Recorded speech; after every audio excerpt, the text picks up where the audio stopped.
om te probeer leef met integriteit sonder die Heilige Gees is om soos 'n kar te hê sonder petrol. Ek wil vir jou sê is halfpad daar, maar jy het dit nodig om vorentoe te gaan.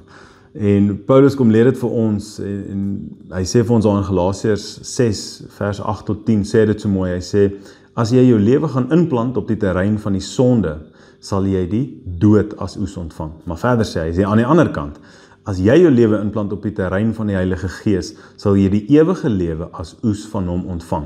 Verder, hoor wat sê hy so, hy sê, kom ons hou aan om goed te doen. Hy sê, dit is presies wat die Here wil hê. Dan sal ons op die regte tyd ons oes ontvang van hom.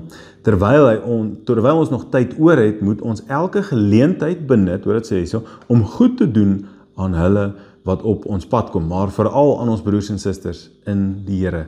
Wat sê Paulus? Hy sê, hoe kan ek en jy aanhou goed doen? Hoe kan ons goeie lewens leef? Hoe kan ek en jy goed wees vir ander? Hy sê, wanneer ons lewe inplant op die terrein van die Heilige Gees. Met ander woorde, wanneer ek elke oggend kies om die Heilige Gees aan die hand te vat en sê, ek wandel in en deur die Gees van God. Dit is hoe ek 'n lewe kan leef met integriteit. Want hier is die ding, dis maklik om goed te wees as alles goed gaan vir ander mense, maar wat doen ek en jy as dit druk, as dit finansiëel met ons moeilik gaan, as ons siek is, as ons mense siek is en nie gesond is nie, wanneer ons emosioneel afgetakel is, wanneer ons voel ons is onder geweldige druk. Hoe kan ek en jy aanhou om goed te doen vir mense? Hoe kan ek en jy aanhou om te leef met integriteit?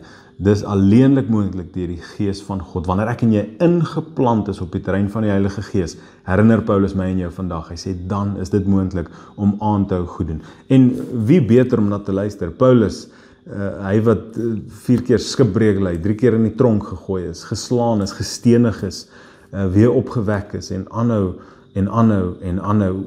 bykans 16.000 kilometer loop vir die evangelie. Dit is 'n geesvervulde man. Dis iemand wat nie moed opgee nie. Dis iemand wat aangehou het om goed te doen tot op sy laaste uur van sy lewe. Hoekom?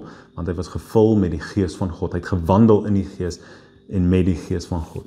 Mag dit ek en jy wees. Mag ons gevul wees met sy Gees. En ek wil jou vandag uitnooi, elke oggend, daai eerste strek wat jy in die oggend gee, mag dit nie wees vir jou koffie of vir jou foon nie, maar mag dit wees die hand van die Heilige Gees. Mag ek en jy nie opstaan sonder hom, die huis verlaat sonder hom nie, en sê, Here, ek vat U aan die hand.